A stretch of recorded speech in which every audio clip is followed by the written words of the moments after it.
Oh hey, commonplace household items sold pretty well. Time to wait 5 years, during which I constantly cancel things before I release something else that comes to 1/30th of the success of my previous endeavor, incidentally create a market crash before coming back 3 years later and doing absolutely nothing but fail to capture an audience in the new market that I just refuse to adapt to until it's far too late and then quit everything in 1996. Hi, my name is Atari.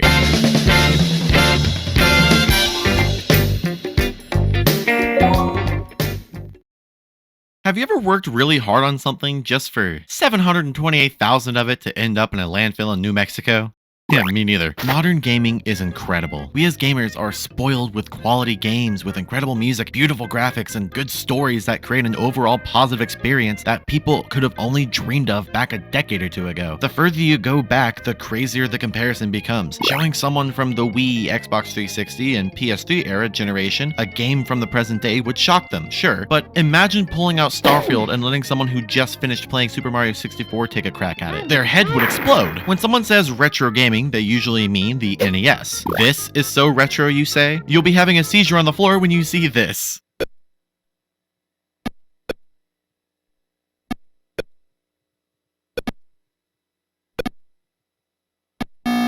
Atari is more than just a faded logo you see on a gray t-shirt. It was one of the pioneers of early gaming. You usually see them referenced in two ways nowadays, either as wow, so old, or wow, so video game crash of 1983. You won't hear much about them in modern video game discourse outside of mocking the primitive and often lazy games pushed onto their consoles throughout the years that they were actively fighting for their relevance. Let's be fair. As far as any person in these newer, younger generations like myself really needs to know, they created a huge wave in the video game world, were a huge part in nearly game-ending the whole market before getting exiled about a decade later. This mentality is reasonable, but it's really not the best to have when you consider how big of an impact they actually had. Atari walked so Nintendo could run.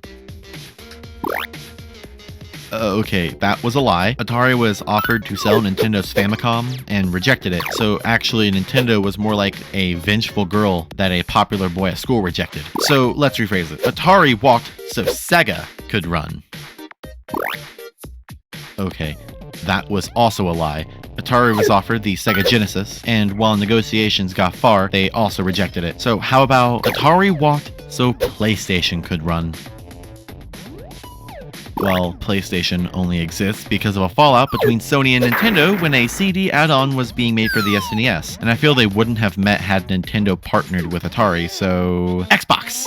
Atari walked so Xbox could run, and I don't want to hear anything about the connections that say otherwise. Alongside being known for their major part in home video game consoles becoming what they are in modern day, Atari is also known for their failures. Whether that be consoles that sold poorly, consoles that never released, the games that were genuinely bad, or the legendary market crash we've all heard about. Hi, I'm Melody in a surname, and today I wanted to walk you all through Atari's history as a video game console developer. There's an awful lot of interesting history to go through with this company, so let's kick it off in Sunnyvale, California, in the center of Silicon Valley, where Nolan Bushnell and Samuel Frederick Dabney Jr., also known as Ted, teamed up to create Atari Incorporated in 1972. Nolan had thought of many names, all specifically pulled from the Japanese board game Go. He landed on Atari, also known as a scenario in which your group of stones in the game are vulnerable to being snagged by your opponent. The sentence I'm speaking right now was added into the script after I learned more about how this name really is just pure foreshadowing. So over the course of the next few years, while working on arcade cabinets, they started looking into the home video game console market, which at the time had a lot of fierce competition. The first generation of consoles had a pretty large selection, but when you look at what was available, you can see that there was quite a lot of room to be something unique. There were 33 consoles across 6 different companies. Gee, making a decision as a gamer is so hard. Do I choose the 12th Coleco Telestar Alpha or the Magnavox Odyssey 3000? Oh god, the horrors of being an early to mid 1970s gamer. Now, to be fair, a lot of these were dedicated consoles, meaning that they only played one game, hence the large number coming from individual companies. Atari themselves dipped into the first generation of home consoles in 1975, creating Home Pong, a dedicated console version of their rather famous Pong arcade machine. However, the competition was steep, and therefore they were in second to last place in this race as far as sales go. After being sold by Bushnell in 1976 to Warner Communications, Atari started brainstorming a way to play all of the existing Atari arcade games in one place, thus creating the Atari Video Computer System, also known as the VCS, in 1977. It was later referred to as the Atari 2600, which is what I'll be calling it throughout this video. Now, as I've said before in the past, gaming was an expensive hobby back then, and the 2600 was no different, initially being sold for a grand total of $199, or $1,150 in today's money. Now, you may think that this is absurd, and it is, but hey, you got a copy of Combat, 2 joysticks, and 2 paddles with it. In later models, it even came with Pac-Man. I like this Pac-Man. I found a new one. This one is commonly known as the Woody, or the 6 switch, which had 2 variants themselves, either the heavy or light 6er, the latter being released in 1978. Now, I imagine that you, the observant viewer, noticed that the 6 switcher has switches on it. 6 total! Wow! Let's see what they all do. We got power, self-explanatory, TV color, for those in the late 70s who were still living in fear of their reds and greens, game reset, also self-explanatory. Now we have these 2, left and right difficulty switches. These are for adjusting the difficulty in games for either player 1 or player 2, or A and B as they were called. Then we have Game Select, which was for changing the settings on those previous 2 switches, or if games had variants in them. Like in Combat, for example, it lets you pick between tank, invisible tank, biplane, etc. This thing, across all variants, which we'll get into later, sold 30 million units and swept the second generation of consoles, second place having been the Intellivision with only 1/10 of those sales. Was this because of quality? Honestly, for simple fun, absolutely. If you've never played on an Atari 2600, you don't understand how fun it is to play some of these games. The aim was to be more like an arcade for the home. The first year of games published on that console was pretty small, but overall respectable. It wasn't until later that we get into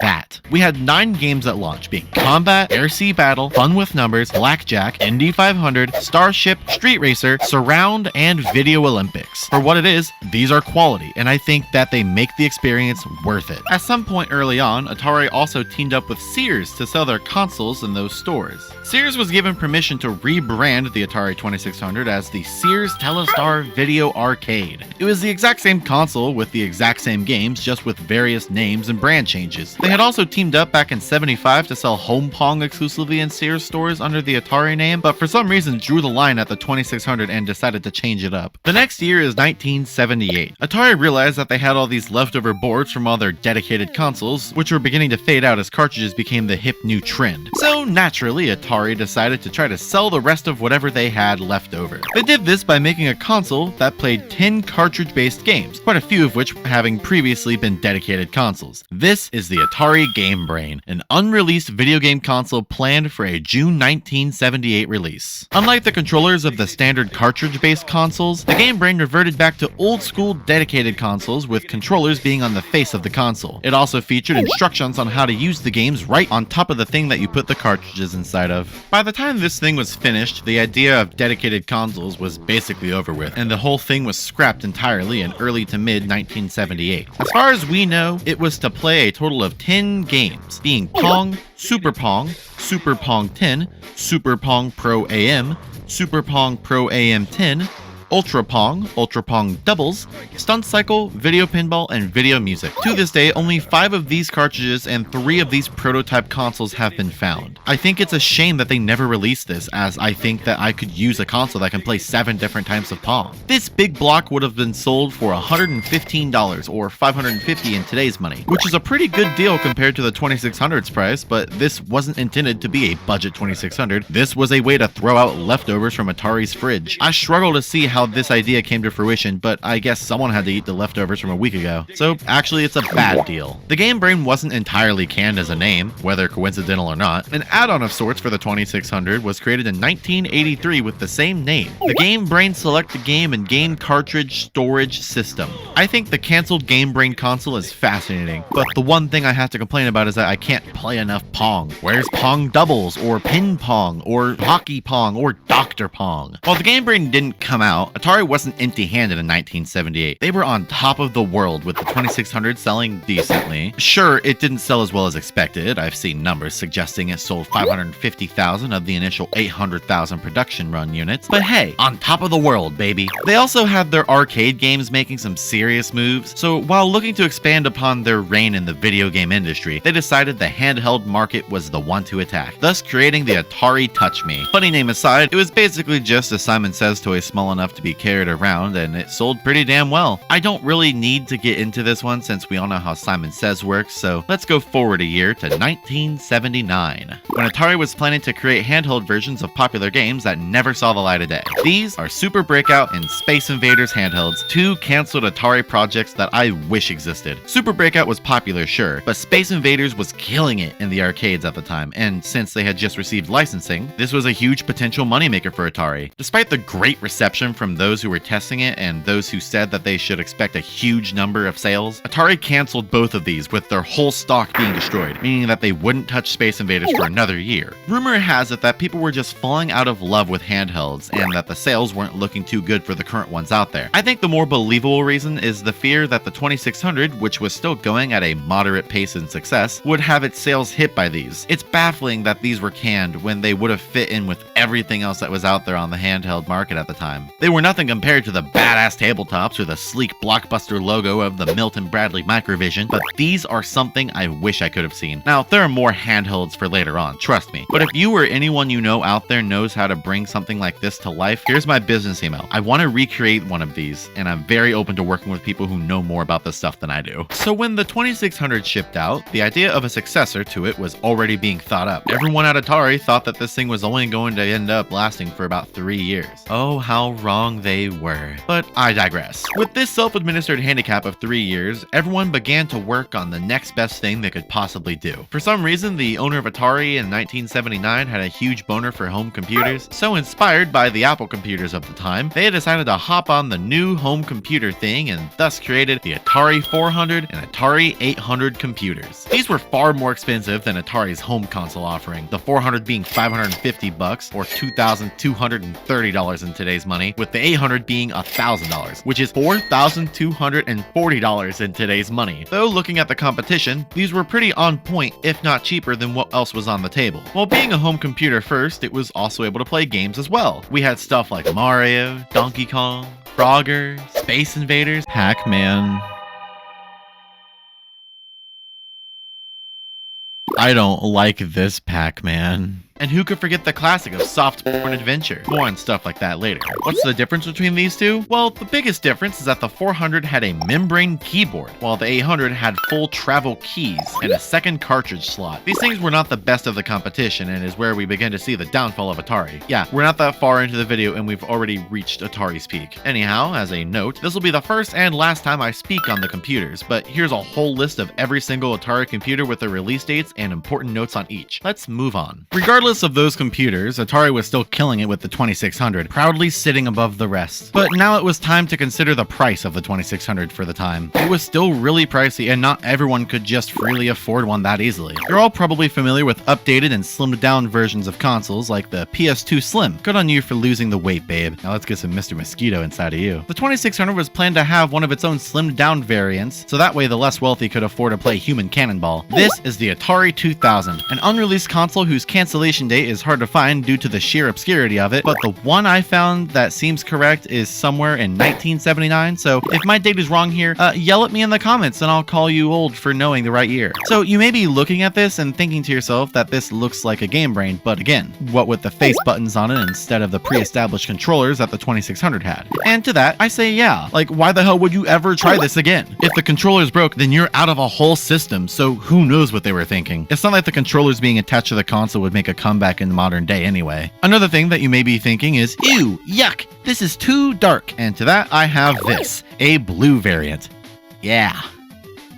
Regardless, it was canned and never saw the light of day, but there are a few prototypes out there. It was around this time that they encountered their first real bit of competition with the Intellivision in 1979. It was brought to you by Mattel, who 27 years later decided to come back into the console market and sell under 10,000 units with the Hyperscan in 2006. See, you thought that 5 million units here was sad compared to its competition? Look at this, man! Ugly freak! Entering 1980, Atari released what was their first system seller, the 2600's port of the Taito arcade game Space Invaders. I may have led you to believe that the 2600 was selling really well those first 3 years that I've covered in this video, but this game is where the numbers really began to come in. It was a huge hit in the arcades, and getting the rights to sell it for the 2600 earned them a grand total of around $100 million, or just a little under $400 million when adjusted for inflation. Now, up to this point, Atari was the only one publishing games for the console, a total of 39 in those aforementioned 3 years. But there existed a small group of ex-Atari employees who had bundled together to create their own games without Atari's approval. A little-known company called fucking Activision.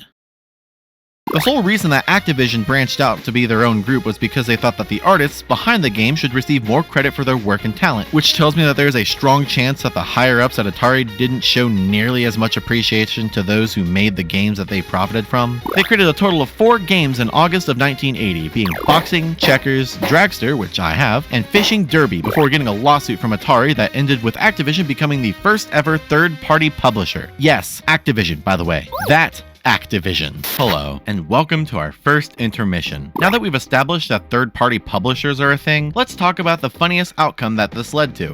Not everyone was as nice as Activision when making their unlicensed games. Starting in late 1981, other companies began selling their own games, some licensed and some not. Sometimes it wasn't just for the love of the art, it was because they knew that they wouldn't be allowed to get their games greenlit. I would like to now read you the names of many not safe for work games that were released on the 2600 without Atari's permission. Bachelor Party, Bachelorette Party, Philly Flasher, Custer's Revenge, Gigolo, Lady in Waiting, Porky's, X-Man, Burning Desire, General Retreat, Jungle Fever, Night on the Town, Cat House Blues, Westward Ho, and Beat 'em and Eat 'em. I actually own this one. Pretty cool, huh? The Atari porn games were sold either behind the counter or in the back of stores since they were, well, porn. Don't want to let the kids get their hands on this fancy leather case, proudly published by Mystique, you know? Naturally, they didn't sell all too well and are actually pretty rare. Anyways, thank you for joining me on this journey. Allow us to continue. Continuing in 1981, we have a lot on our plates. Handheld gaming had yet to be touched on seriously, and it wouldn't be for another 8 years. Yes, Atari had tried a few times before, but they wanted something better. Little did they know that they'd be working on it for 3 years before canning it entirely. This is the Atari Cosmos, a canceled tabletop handheld sort of console that began in 1978, announced in May of 1981, with a retail price of $100, which would be $340 in today's money. Honestly, the Cosmos doesn't look that bad at all. Though I must say, having the words "the third dimension" plastered on it is pretty funny, but hey, this was before we all decided to ignore the 3D slider on the 3DS. Also, what the fuck is this button for? Expert? It says skill in other mock-ups, and that makes a lot more sense. I wonder why they changed it. I don't know, man. The more I look at it, this thing is losing my respect. Atari claimed that this was super lifelike in 3D, all courtesy of the amount of money they put towards creating a lab called Holoptics to focus on the LED holographic images for the display of the console. It barely even counts as a cartridge-based console itself, as everything for the game was built into the Cosmos, and the cartridges only carried the images and a little notch to tell the console which of the 9 games was in it. Unlike the last canceled consoles, Atari actually showed this one off at the 1981 New York Toy Fair, where they got 8,000 pre-orders. The Cosmos didn't come without hesitation and criticism, but Atari stood by this thing and even decided to manufacture a few, though it's unknown how many of the 250 listed in the run were actually produced. After a bit, Atari threw their whole lab that they had made almost exclusively for this project into the trash and never spoken it again, all because the 2600 was starting to gain a little bit of success in sales. Oddly enough,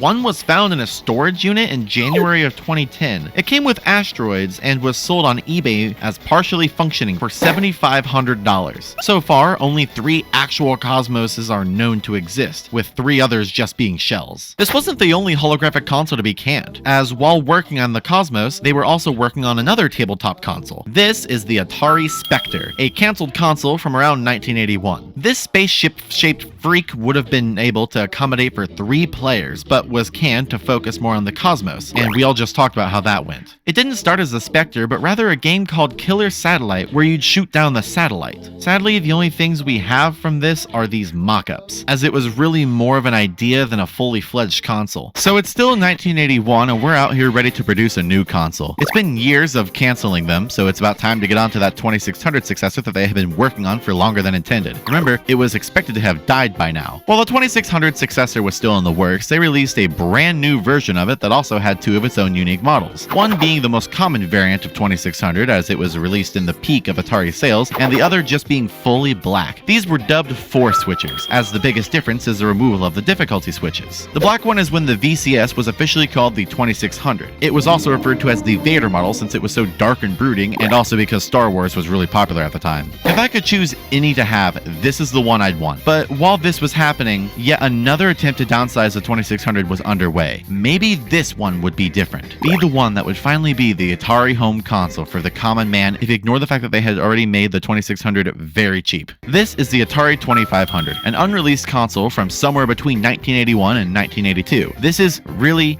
similar to the 2000 in the sense that it has the face buttons for controllers. While it has those knobs, it also has controller ports on the back of the console, which reminds me of the Philips CDI. Also, the prototypes came in 2 colors, but don't really work outside of just having the standard 2600 fare inside of them. It's shocking to me that while they were releasing the 4 switcher, they were also still very adamant on releasing a slimmed down version of the 2600. What's the point in putting your time and money into this? But hey, they're still out there killing it with the 2600. Surely there's other great ideas to come. Now, imagine a game where you could play with a controller while you were across the room. No, not that. You could sit in your chair and play a video game 6 feet away without any cords between you and the console. Yeah, kind of like that. Your controller wouldn't have any restraints. Wireless, perhaps. This was the Atari 2700, a cancelled planned upgrade from the 2600 that would have wireless controllers, planned for release in 1981. This had no new features outside of the wireless controllers, as it was planned to use the games and accessories that were readily available for the 2600. Funnily enough, the only reason this existed was for the wireless controllers, and it was also only cancelled because of them. According to those who tested it, these controllers would control any Atari 2700 within a 1,000-foot radius. Christ. Dan Kramer, a man who once worked for Atari, said that there were 12 total made with the box and everything, and I would love to see one in person. Hello, and welcome to our second intermission, where I tell you about this video's sponsor, Manscaped. The kind folks at Manscaped sent me their Performance Package 4.0 grooming kit, which was sweet of them since I've been meaning to upgrade from my old 3.0 that I had from 2020. Still works, but switching time is upon us. It's a sleek, waterproof, and cord-free body hair trimmer that you can use for any part of your body, ranging from your arms and legs to anything in between. It comes with Crop Preserver Ball Deodorant and Crop Reviver Ball Toner Spray. This one's for after you shower, and this one's for keeping that girl smell out of your pants. It also comes with the Weed Whacker 2.0, another upgrade from my previous one that I've had since 2020. This one's for ear and nose hair, and it's far more comfortable than pulling them out. That's not everything either. You also get 2 free gifts when you buy the Performance Package 4.0, being the Shed Travel Bag, which is a super fancy leather bag to hold everything in, and the Manscaped Anti-Chafing Boxers. These things are super comfy. Do I look slick in these or what? Now, if you're a member of the LGBT like I am, I can assure you that this is some good stuff and I have been using it for years. If you want to support my channel and get yourself some genuinely good products for cleaning yourself, please go to manscaped.com or click the link in the description and use code NOSIR20 for 20% off plus those 2 gifts. Again, that is NOSIR20 for 20% off at manscaped.com. Hi, this is my friend Jared and we're gonna shave him. What? We can't show it on camera, but Jared, are your balls clean? Yeah, they're pretty good. Zadian, behind the camera, are his balls clean? Yeah. Cool. 1982 was quite a big year. First of all, we got a console port of the 1980 arcade game Pac-Man released on the 2600, which was yet another game Atari secured the rights to. I should know. I organized them. There's 37 now. This was not only a huge system seller, but it was also the best-selling game on the entire console, beating out Space Invaders. It was even the best-selling game of all time for a while. Was it a good version of Pac-Man? No. Yes. Shut up. While it was treated harshly by critics, it sold over 8 million copies, and it drew people in, and that's what mattered. In terms of consoles, we should start with the most interesting one. See, we've already talked about portable gaming a few times in this video, and we're not done. The Atari 2600 was the victim of many attempts to forcibly slim down, but it was also the victim of many attempts to be turned into a portable console. In early 1982, Reagan Chang drew up some portable Atari 2600s, dubbed the Atari 2200, which I guess counts as a canceled console since it never came to fruition, despite having been in the idea bank for many people at Atari for quite some time. Let's look at these 25 sketch pages, try to deduce what was going on here. There's a lot of weird designs, some with detachable controllers like what the Intellivision had, some with face buttons more akin to the canceled Atari 2500, which was akin to the Atari 2000. This one just looks like a laptop and there's a woman with her boobs out, but her shirt is still on. I don't know how that one works. This one looks like the Atari 2000, with its cartridge slot being at the upper end. I'm honestly a little unsure on what a lot of these were supposed to even be. Like, can you decipher any of these? Some of them were less on the idea of portable gaming and jumped on what the GameCube would later have, giving the 2600 a handle, quite literally, portable console. Some of this stuff is bizarre to look at, and it's fascinating that we even still have stuff like this up anymore. The website that these were on was taken down, and I was blessed with the Wayback Machine. This one on Sketch 8 is particularly funny to me because it looks like they just put a small TV inside of a cubbyhole attached to a joystick. Detachable screens, detachable keyboards. I like this one a lot on page 14. I would actually really like this one. And on the same page is a heart monitor. A lot of these look like super fancy computers, not portable consoles. This one looks a bit like the game Air Raid on the 2600. You know, the rarest game on the console. Might as well make this a segue to talk about that. Air Raid, a game so rare that it sells for more than my house is worth. As far as I can tell, a total of 13 or 14 copies are known to exist, with loose copies ranging around $10,000 and complete copies in the mid-30,000s. Also, it was released in 1982, so it fits in with this little section, and it was courtesy of Menavision, who only released this game. Just the one. There's no real time to mention these two since I can't find a solid date on their expected release or cancellation, so let's just throw them both in here. This is the Atari 2900, a canceled dedicated console. The only reason we know about it at all was courtesy of William Renteria, a former Atari industrial designer who donated these pictures to the Atari Historical Society. It has the 2700 storage in the back and 4 controller ports. Not much else is known as it seems it never exited the mock-up stage. And this is the Atari 3200, Super Stella, or the Sears Super Arcade 2, a cancelled successor to the 2600. It proved to be too difficult to work on for programmers, and besides, you have the 2600 making crazy numbers the past few years, so why rush into anything? It's not like Atari didn't get any consoles out this year, though. Before trashing the 2900, we saw a proper revision of the 2600 with the Sears Video Arcade 2. This one never got the official Atari name over here in America, though over in Japan it was dubbed the 2800. It was small, had 4 controller ports, and was overall an improvement on the original,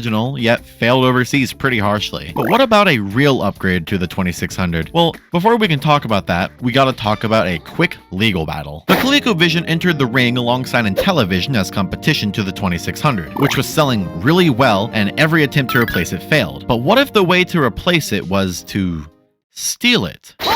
In late 1982, Coleco created an add-on for their ColecoVision that allowed you to play Atari 2600 games, and Atari sued. They lost the lawsuit, shockingly, as Coleco had some of the world's best lawyers you could have possibly ever made up. They got away with it by saying that their add-on was made with parts that any standard consumer could just go buy and make for themselves. This is like if Xbox created an add-on that plays Switch games and Nintendo lost a lawsuit because anyone could have made the add-on themselves. Xbox just made it easier. This is when Atari began to crack even further. In an attempt to compete with the scary new competition, we see the Atari 5200 thrown out the door. It only took 3 months after the release of the ColecoVision to rush it out. It had been in the works for a while, so long in fact that the hardware inside was made with the idea of the 2600 being in the grave 2 years prior, as they suspected. This means that we have outdated hardware, so how bad can it be? Well, just look at this thing. It's odd. The slant was an interesting choice, but it's nothing we haven't seen. Another interesting choice was the storage unit on the back for controllers being brought back from the 2700 and 2900. It's pretty neat, but it just makes this a far bigger console than it needs to be, and neither of the 5200s I have still have the flap for it. If you, a viewer, can 3D print me one, here's my PO box. I would love to have one. This thing flopped really hard. Here's a chart. This is the sales of the 2600. This is where the 5200 lands on that chart. It barely reached 1 million units due in part to the fact that it didn't support backwards compatibility. I know that this wasn't really a thing at the time, but not including it definitely wasn't a selling point. Sure, you could have bought an adapter, but come on, there's no point. You know all those 2600 cartridges you have laying around? Yeah, now you need 2 consoles in your house if you want to play those and this new console that they're just trying to beg you to buy. It was also $270 or $860 when adjusted for inflation. That is nearly 1/3 extra compared to the 2600's initial retail value, which by this point was significantly cheaper. On top of this, it saw little to no games, a grand total of 69, with 9 of those being in its first year. Considering the install base was so small compared to the 2600's increasingly bigger library, why would you ever even think about owning this thing? Oh, and you didn't notice that it was graphically identical? Obviously there's some differences, but what would be the point in buying a brand new console that is the exact same thing with less games? I know 8-bit was all we had back then, but come on, man. You know what also didn't help was the fact that its Pac-Man game was fucking Super Breakout, a game that was already available on the 400 and 800, the 2600, and that one cancel handheld that they should have just fucking released anyway. Oh, and this controller, god damn is it ugly, with this fucking god-awful number pad. Though, I can't rip on the 5200 forever. It's not the world's worst console, and it is an upgrade from the 2600 in most ways. I'd show gameplay, but I lack one important hookup, so let me look for it online. Jesus Christ! What the fuck is that? Oh, phew. They fixed it in later models, but removed 2 of the controller ports. Weird decision. If you think ColecoVision plays all Atari cartridges, You mean it can't? here's Pac-Man on ColecoVision.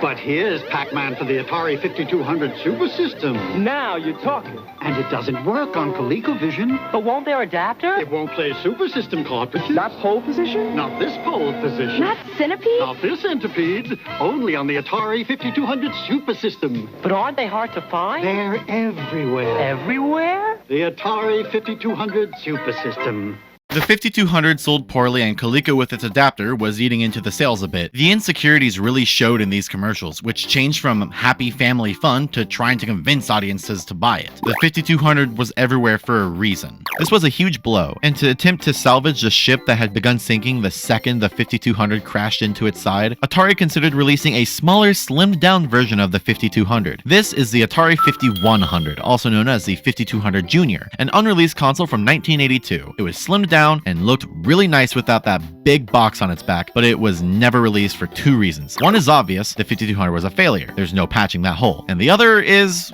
well,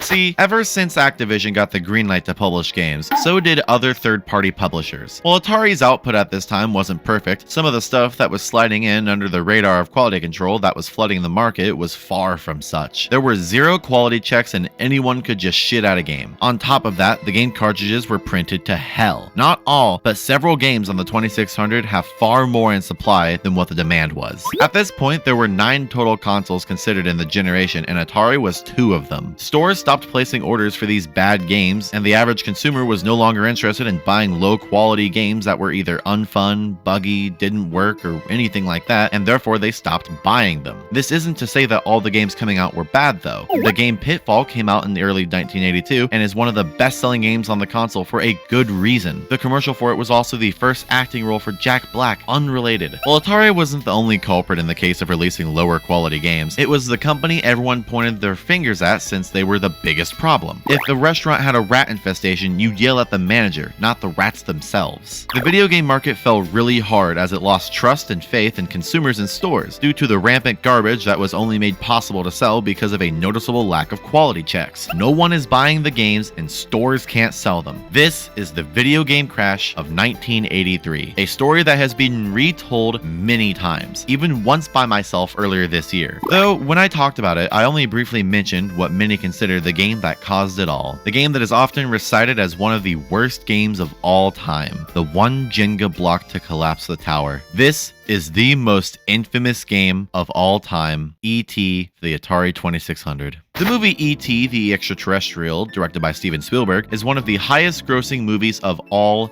time. When adjusted for inflation, it falls in 7th place. It follows the titular alien landing on Earth and becoming friends with a boy named Elliot. As he and his siblings try to keep their new friend in the house a secret, he becomes ill and it takes the government getting involved to save him. No spoilers on this old-ass movie, it's a good watch though. Due to the movie's wild success, Steve Ross, aka the CEO of Warner Communications, which owned Atari at the time, like I said earlier, began talking to Steven Spielberg and Universal Pictures about a licensed video game tie-in. Unlike Warner, Atari's CEO, Ray Kassar, was against the idea of an ET game, stating, "I think it's a dumb idea." The negotiations reached their conclusion at the end of July in 1982, leaving Atari paying somewhere between $60 and $80 million for the rights when adjusted for inflation. The deadline was September 1st, meaning that in order to reach the Christmas deadline for that year, the one single developer, Howard Scott Warshaw, would have to finish the entire game in 5 weeks. Instead of putting it off to invest more time in it, thus creating a better game but not reaching the Christmas deadline, Atari had an unchecked ego from the sales of Pac-Man and Raiders of the Lost Ark, also made by Howard Scott Warshaw, and was also based on a movie by Steven Spielberg, which sold about 1 million units. And so he got to work, creating a game that ended up being what we know today. A game rushed to hell that suffered from a lack of time, a lack of support, and a lack of more advanced hardware to realize the ideas that had been planned out. This single screenshot is art. It tells a story of a company that didn't peak in high school, but peaked in elementary school, never managing to surpass itself, being left in the dust of its own oversights and mistakes. In other words, this game fucking sucks. Simply put, it was a lie. While not intentional, the game served as sort of a Trojan horse. It met the deadline for the Christmas season and was released in December of 1982 and sold very well. 2,740,232 copies to be exact, with 2.6 million being before the end of the year. That is less than 1 month. Before it even shipped, retailers were ordering more than anticipated. The expectations were high, and when the time came, people didn't like it, and hundreds of thousands of copies were returned to retailers, becoming a game that was quite literally impossible to sell. While ET wasn't entirely at fault for what happened, it was the one that people refer to because of those sales numbers, those expectations, and that fall from grace the second it was put into someone's Atari 2600. People remember ET because it was the newest, biggest game to flop and was the freshest one in memory as everything continued downhill throughout 1983. Stores couldn't return the flood of shitty games they had as the publishers started going defunct, causing stores to begin listing them on sale for as low as what equates to $14 nowadays for a brand new video game. But it wasn't just the stores with a load of stock of random games that they couldn't sell from their shelves, it was also Atari themselves. Alongside ET, the 2600 port of Pac-Man as well as Miss Pac-Man, Raiders of the Lost Ark, Space Invaders, Defender, Berserk, Warlords, Centipede, and Yar's Revenge were also among the 728,000 games and stuff like their personal computers, 2600s, 5200s, and other related Atari products that were dumped into a landfill located in Alamogordo, New Mexico in September of 1983. Contrary to popular belief, it wasn't only ET. It was also a lot of other unsold games, consoles, and even accessories. Atari lost a majority of their hold on the video game market, cutting 30% of their workforce and losing $1.5 million, causing their consumer electronics and computers division to be sold to Jack Tramiel. And then, silence. During this silence, I'd like to take you to another intermission. This one will be covering some of the wildest titles released shortly before or during the crash. We had stuff like Pepsi Invaders, Pigs in Space, Snail Against Squirrel, Bobby is Going Home, Lost Luggage, Squeeze Box, Tanks but No Tanks, Star Fox, Quest for Quintana Roo, Name This Game and Win $10,000, and of course, how could I forget I Want My Mommy. 1983 saw 214 games officially released for the Atari 2600, which is nearly half of the console's total library released in one of the 15 years of this console's lifespan. The market was flooded to hell, and no one really knows just how bad of an extent it really was. Early 1983. As the crash was beginning. This was about when Atari was approached by Nintendo, who was looking to bring the Famicom to the United States. What with how Atari had failed to reach their sales numbers and everything was snowballing fast, it would have made sense. Atari was given the room to brand the hardware however they pleased, so long as Nintendo was paid. Everything was set in stone until Atari saw Donkey Kong running on a Coleco computer. Nintendo had already licensed the Donkey Kong name, which was a huge arcade hit at the time, to Coleco for the ColecoVision. Conveniently, Coleco had made their newest computer compatible with the ColecoVision PlayStation cartridges. Does this violate the rights Atari had bought for the home computer release of Donkey Kong? I'm unsure, but like a jealous boyfriend, 1 week into the relationship, Atari broke ties with Nintendo. How they kept making these mistakes over and over again is beyond me. The 5200 was discontinued in 1984, and the 2600 was still carrying this company through their constant failures. 2 more years. It's now 1986, and Atari was finally ready to release something that they had been working on for years. They had tried and failed to get something like this to come to fruition, and it was finally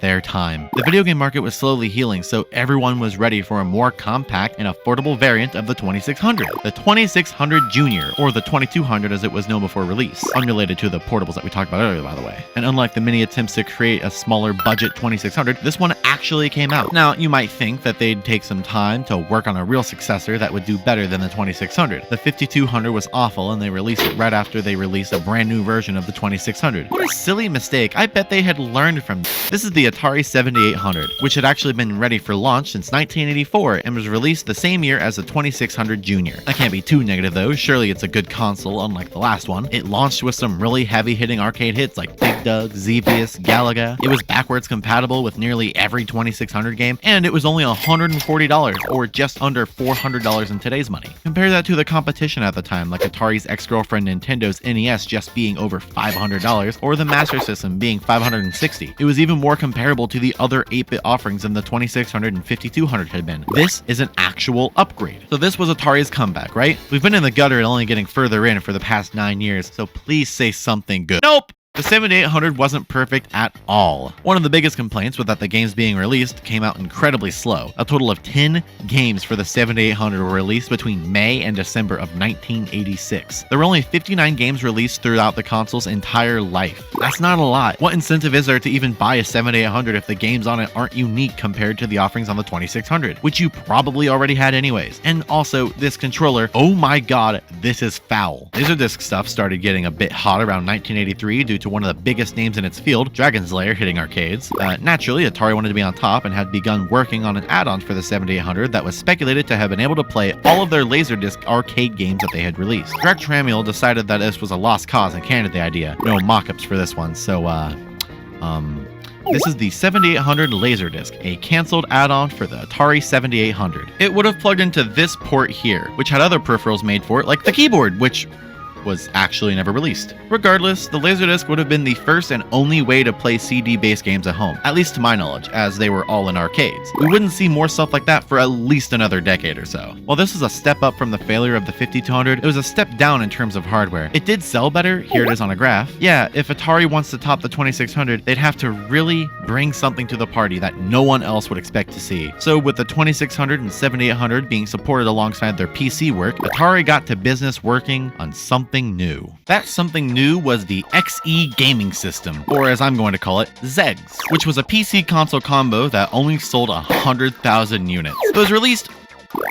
a year and a half after the 7800 in late 1987. Why so soon after you just put out the 7800? If you weren't winning the NES fistfight with the 7800, why release another console? This thing looks weird and the keyboard would have gotten bullied at school. Maybe you could have waited a couple years before putting it out. I will give it one thing though. It is much more advanced than the previous Atari consoles being a computer thing and all, but I digress. Not to skip ahead too much, but in 1996, someone found this.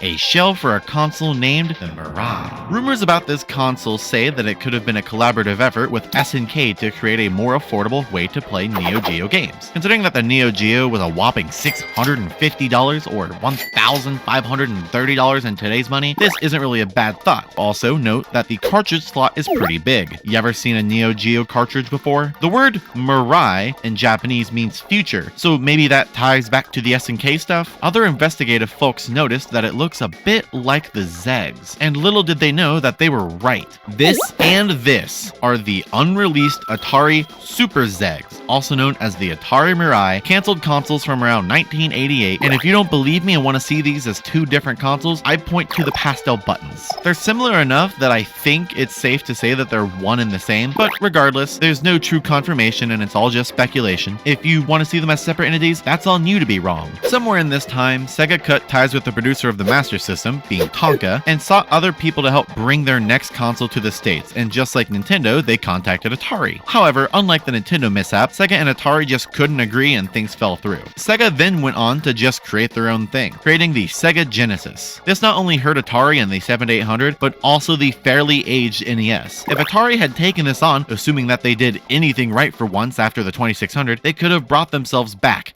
But no. So in 1989, they decided to dip their toes into the 16-bit as well as the handheld markets like Nintendo, with the Atari Lynx, the official end of the number names and the beginning of the cat names. While incredibly competent in terms of graphics for a handheld, it wasn't perfect. The first issue was that price tag, $180 for a handheld, or $450 in today's money. That's more expensive than the 7800, which was a full console. The price alongside the small blurry screen and the god-awful battery life, it just wasn't up to snuff. I think it's impressive that they managed to make a handheld that looks this good for the time, but it came with battery guzzling. A couple years passed and bam, a new revision is out. This time it's thinner, had better graphics, and was significantly cheaper than the original, being $99 or $223 in today's money. This is the Atari Lynx 2. Both of the Atari Lynxes sold a collective 2 million units, which isn't all too impressive when compared to the other handhelds that swept it. Still in 1989, there was a rumor spreading.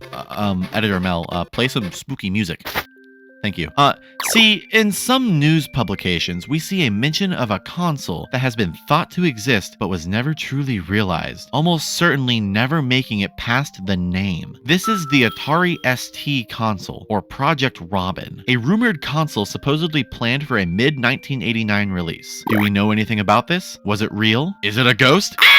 At the end of 1989, the Atari STE computers were released, being upgraded versions of the ST. They even had an ability called Games Kart, which would let them access more RAM to play some games. I think that this is the Atari ST console, but it was canned in favor of becoming a bigger computer. Mike Fulton, a former Atari engineer, said that an ST console was thought up but would have been too expensive and was therefore just thrown out. So yes, mystery solved. This is technically a canceled console, but it's more like a thrown out piece of paper that sat on your desk for a while. Hello and welcome to our final intermission. We won't be talking about any games this time, but rather an accessory that Atari released. If Nintendo can put out the Power Glove, then Atari can put out the Mind Link, a controller akin to the Tiger R-Zone that would be strapped onto your head. But the difference is that it was a controller that supposedly let you control the game you were playing on your 2600 with your mind. Turns out that it didn't work that way, and playtesters found more success just moving their eyebrows. Several headaches, 3 games in production, and no mind-reading capabilities later, and it was scrapped, being one of the many things in that landfill we talked about earlier. By this point, Atari was ready to enter the race again, and I'm gonna be honest, this is like watching a limping dog come towards you because it trusts you and wants protection. This video started out as me wanting to talk about the canceled consoles that they had because of how many there were. If you combine everything from Nintendo, Sega, Xbox, and PlayStation in terms of canceled consoles, Atari had more than all 4 of them combined. I was so interested in it, and I wanted to do a video on it, and now here I am with a really long video that's gonna take me a really long time to edit and really long time to get out, and I don't even know how it got to this point. I just kept reading about how Atari repeatedly failed to get back on their feet and how they continued fucking up at every single fucking turn.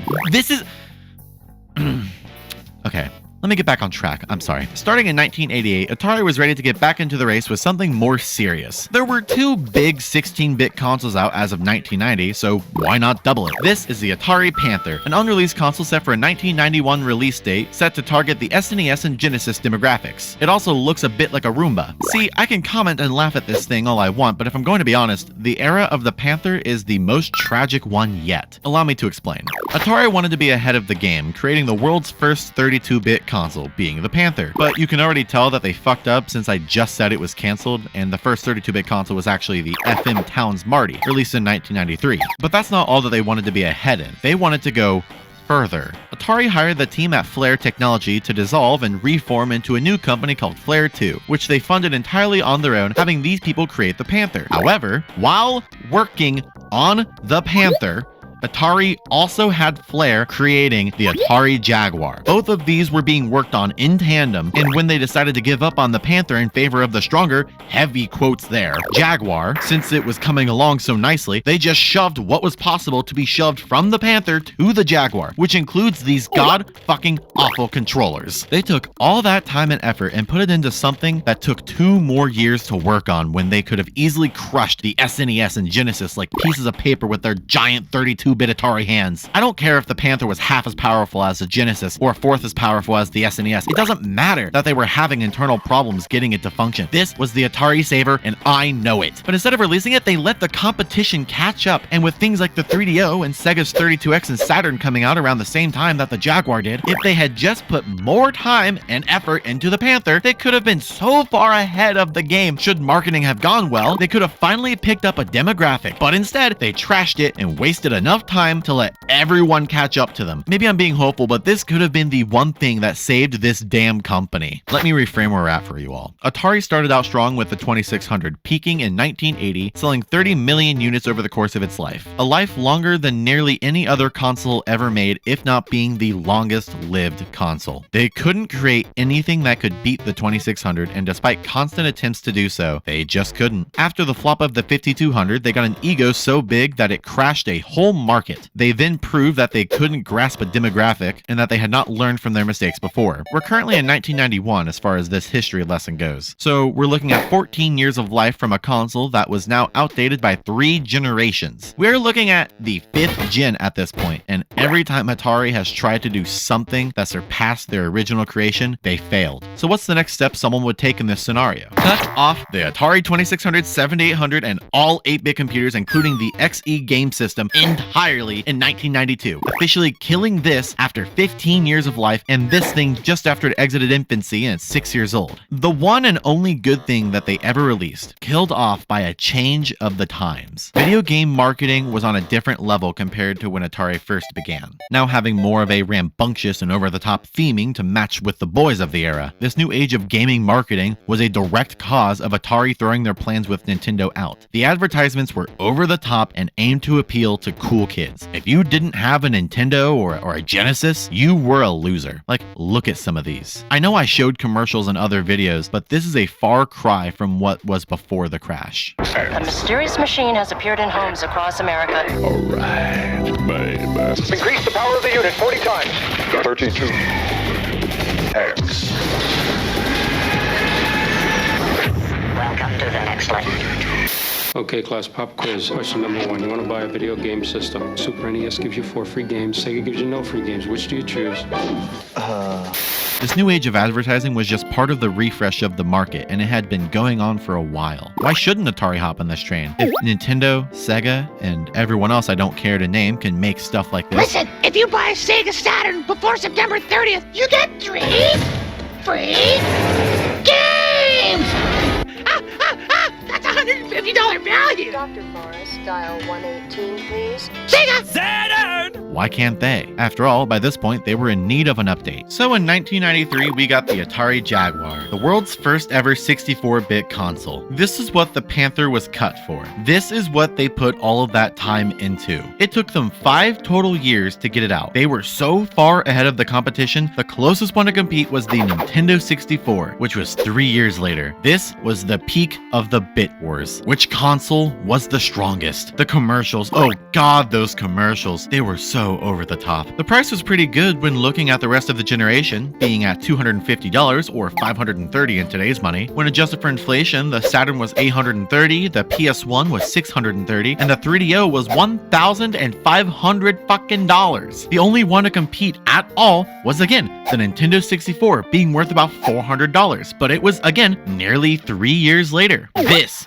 was the top of the line, state-of-the-art console that Atari put time and effort into making. This was going to be Atari's ticket back into the modern video game discourse. This was going to be their big break to no longer be known as the 2600 people. Fuck those number names, fuck the 8-bit PCs, and fuck everything from before now.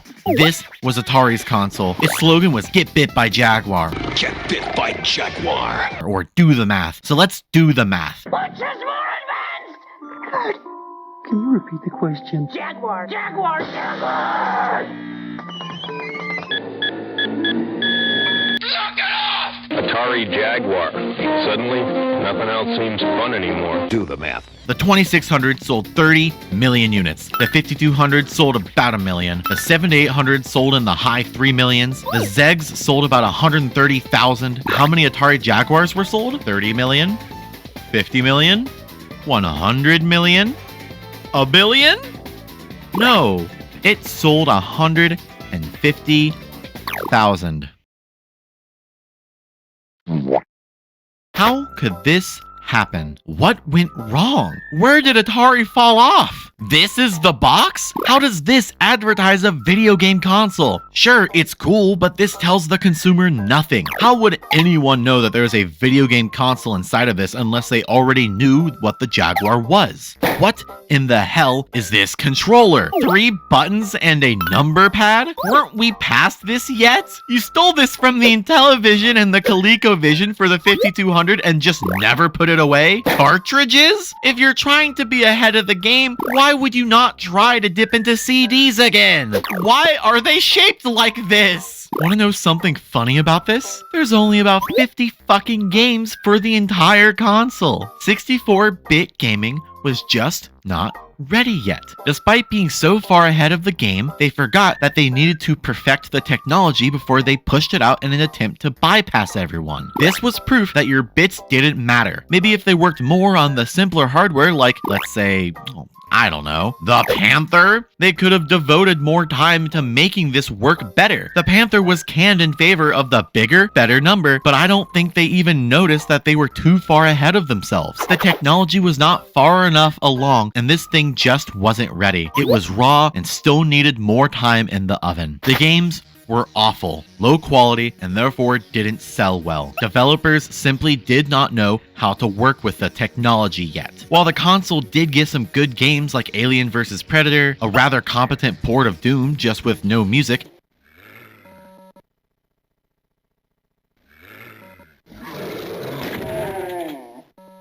and Tempest 2000, it wasn't enough to salvage the ship that had already hit the bottom of the ocean. And guess what? This ship was lying because it turns out that the console was actually fucking 32 bits. Atari just advertised it as such because it had 2 32-bit processors inside, adding up to 64. According to Electronic Gaming Monthly, if Sega did the math for the Sega Saturn the way Atari did the math for their 64-bit Jaguar system, the Sega Saturn would be a 112-bit monster of a machine. They told us to do the math, but they can't even be honest about theirs. Atari had actually announced an add-on for the Jaguar before it was ever even released. This is the Jaguar CD, released in 1995. It ran a nice $150, or about $300 in today's money. Did they not take note from the Sega CD? What they actually did was plan an add-on for their shitty cartridge-based system before it was ever even done. This add-on received even less games, only 13 total. They even planned for these to work on PCs to help make extra cash, but that couldn't salvage it. Oddly enough, it did have an online service, which to my research is still up and running. In 1994, they teamed up with a company called Virtuality and started working on a Jaguar VR headset solely because Nintendo was doing the Virtual Boy. But they were so dissatisfied with it that they just canned it entirely around 1995, shortly after showing it off. This isn't even the end. Somewhere in 1993, with the plans for both the Jaguar and its CD add-on, they thought, what if we made a CD-based console? This is the Jaguar Duo, a console that was cancelled shortly after being revealed in 1995. It was to have both the CD drive and cartridge slot next to each other, something I have never seen before in a console without an add-on. It was, for the most part, entirely forgotten about. Someone did recently find a PCB for it, proving that it did make it somewhere, but not far enough to have any fully made. It was trashed, and it seemed that Atari knew that their time was up in the console manufacturing industry. The Sega Saturn and PlayStation were sweeping the competition, and it was time for Atari to throw in the towel. In late 1995, Atari cut off the Jaguar and had huge layoffs in the company. All they were doing now was selling off those leftover Jaguars that no one wanted. Its revenue was cut by more than half, falling below $15 million, and by the beginning of 1996, still had about 100,000 Jaguars still waiting to be sold. They later passed off those consoles to Tiger Software. That is officially the end of Atari's console life, which was finally cemented when the Atari naming and properties were sold off to Hasbro in 1998 for $5 million,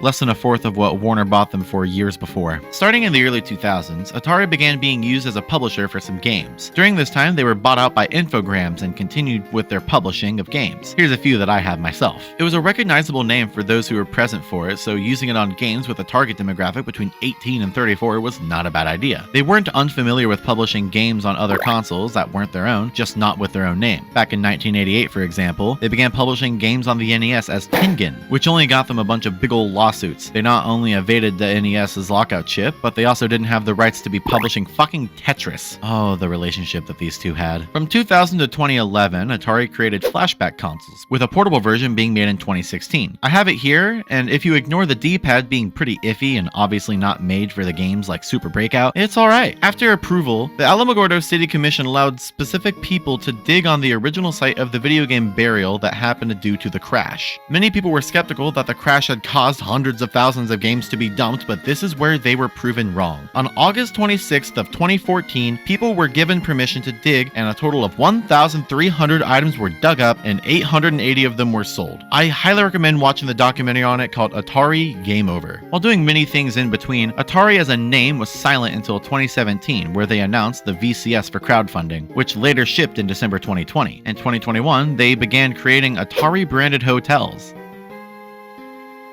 That one's mostly unrelated, I just thought it was really funny. They also re-released the Flashback in 2022 as a 50th anniversary of the company's creation. We've also seen a lot of Atari collections across many consoles, namely as far back as the PS1 and as recently as the Nintendo Switch, where a lot of them are being put out. Or I guess since a fair bit of you might be watching this in 2024, 2 years ago. They did that 2 years ago. At this very moment, if you wanted to play an Atari 2600 game, you can buy the 2600 Plus, a brand new version of the 2600 with HDMI support and a new cartridge containing 10 classic games. It can also play those dirt cheap 2600 games that a local game store near you might have lying around, on top of being able to play 7800 games. Not 5200 games though, funnily enough. Along with that, a brand new game was created for the 2600 called Mr. Run and Jump, a game made more for modern consoles that received a demake for the 2600. And that, for the most part, is a full comprehensive history of the Atari console manufacturing legacy. From one of, if not the most supported video game console that sold 30 million units, to being one of the saddest failures in all of gaming history. Without them, the entire electronics market would be completely different. If I by chance missed something or got something wrong, please let me know in the comments. My research wasn't perfect and I only had so many people who were alive back then to fact check me now. I'd like to thank Atari Age, Atari Museum, the National Video Game Museum, Atari.io, System 16, AtariHQ.com,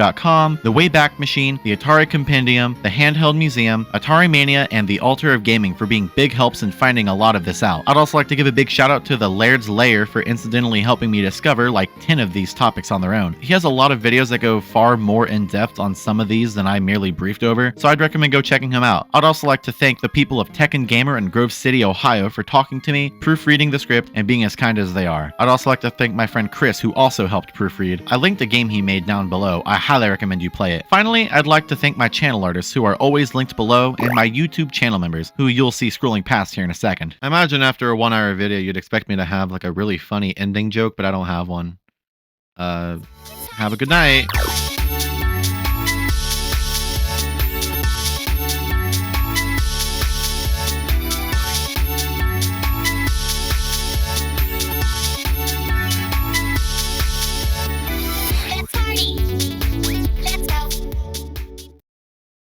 I wish I were dead.